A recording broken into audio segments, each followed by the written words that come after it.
বৃন্দাবনে কংসের নিমন্ত্রণে অক্রূর মণিরথ নিয়ে আসলেন।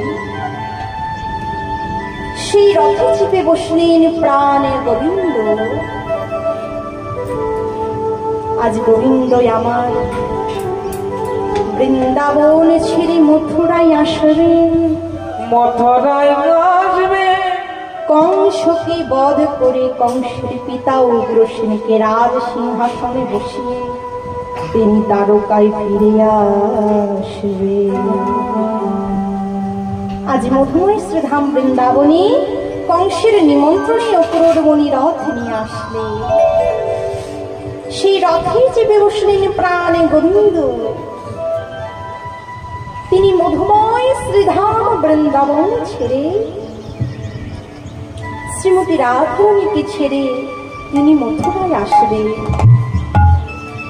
এমন সময় শ্রীমতী রাধারানী আমার নয়ন জলে বক্ষ ভাষায় ছুটতে ছুটতে এসে ভগবান শ্রীকৃষ্ণের চরণ তলে পড়লেন। কৃষ্ণ, ও বধূ, বধূ গো, তুমি আমায় ছেড়ে চলে যাচ্ছ বধূ?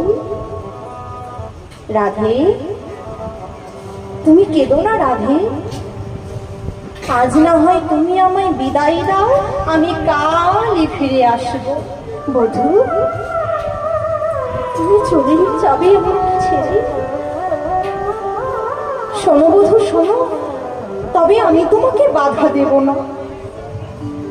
তবে যে আমি গুরুজনদের মুখে শুনেছি, কোথাও যাবার সময় যদি সবদেহ দর্শন করা হয়, অর্থাৎ যে দেহে প্রাণ থাকে না, সেই দেহ যদি একবার দর্শন করা হয়, আমি শুনেছি বধূ, তার যাত্রা নাকি শুভ হয়।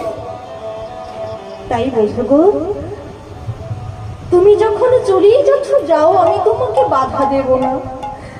তবে এই রথের চাকা আমার পক্ষের উপর দিয়ে নিয়ে যাও। কেন জানো? কারণ তোমার পদর দর্শন করিতে করিতে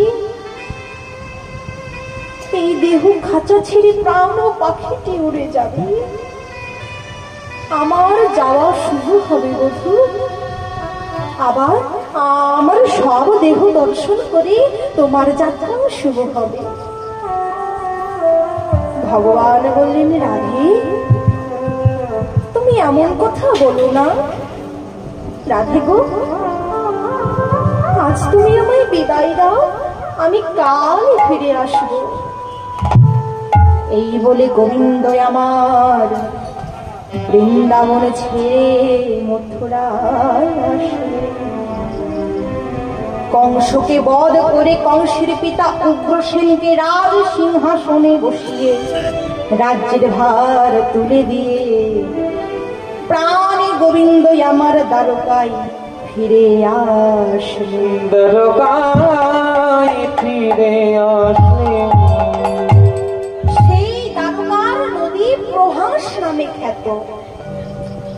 একদিন সুতপা মণির পুত্র চিত্রাঙ্গনা ওই প্রভাস নদীর জলে জলকেলি করিতে করিতে ওই নদীর জলে চিত্রাঙ্গনা তলিয়ে গেছে। যেই না তলিয়ে গেছে, ছোট ছোট বালক চিৎকার করছে, চিত্রাঙ্গনা, চিত্রাঙ্গনা, সর্বনাশ। চিত্রাঙ্গনা পিতার কাছে গিয়ে জবাব দেবো আমরা? একবার কথা বলে চিত্রাঙ্গনা, সর্বনাশ। ছুটতে ছুটতে মণিবরের কাছে এসে বললেন, মণিবর, মণিবর, আপনার পুত্র চিত্রাঙ্গনা ওই নদীর জলে জলকেলি করিতে করিতে ওই নদীর জলে তলিয়ে গিয়েছে। মণিবর, কি বললে? আমার পুত্র নদীর জলে তলিয়ে গিয়েছে? ছুটতে ছুটতে প্রভাস নদীর তীরে এসে বলছে, প্রভাস, প্রভাস, তুমি একবার দেখা দাও, তুমি আমার পুত্রকে আমার কাছে ফিরিয়ে দাও। দেখা দাও, তুমি একবার আমায় দেখা দাও।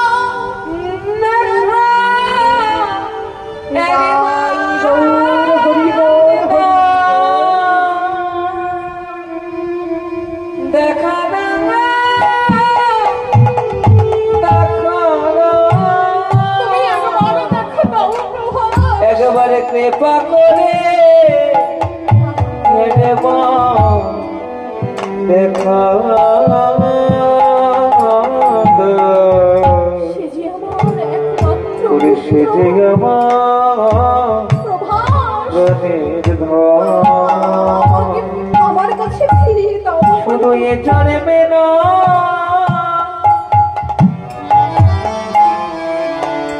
এ জানবে না জানো মেয়ের মতো আমার এই জগতে সে ছাড়ায় ওরে কেহ না। প্রভাস তুমি একবার আমায় দেখো দাও, আমার একটি মাত্র পুত্রকে আমার কাছে ফিরিয়ে দাও। প্রভাস প্রভাস মুক্তিমন্ত হয়ে দেখা দিলে, বলুন মুনিবর আপনি যে আমাকে স্মরণ করলেন। প্রভাস, ও প্রভাস, আমার একমাত্র পুত্র চিত্রাঙ্গনা সে যে তোমার নদীর জলে তলিয়ে গিয়েছে। প্রভাস একবার আমার পুত্রকে আমার কাছে ফিরিয়ে দাও।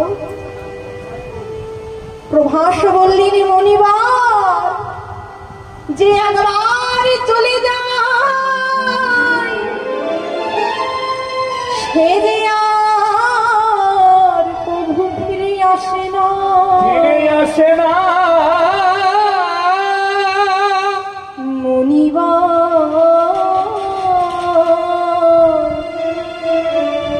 তাকে আমি কিভাবে দেব? মনিবার বলো, একবার বলো যে একবার চলে যায় সে যে আর ফিরে আসে না। বলুন মনিবার আমি কিভাবে আপনার পুত্রকে আপনার কাছে তুলে দেব? প্রভাস কি বললে? তুমি তুমি আমার পুত্রকে আমার কাছে ফিরিয়ে দেবে না, তাই তো?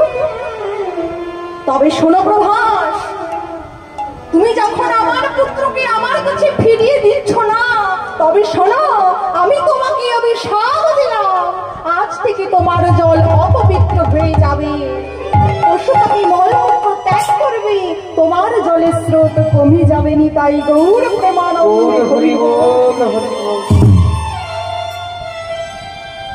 বলিবল বিনয় অপরাধী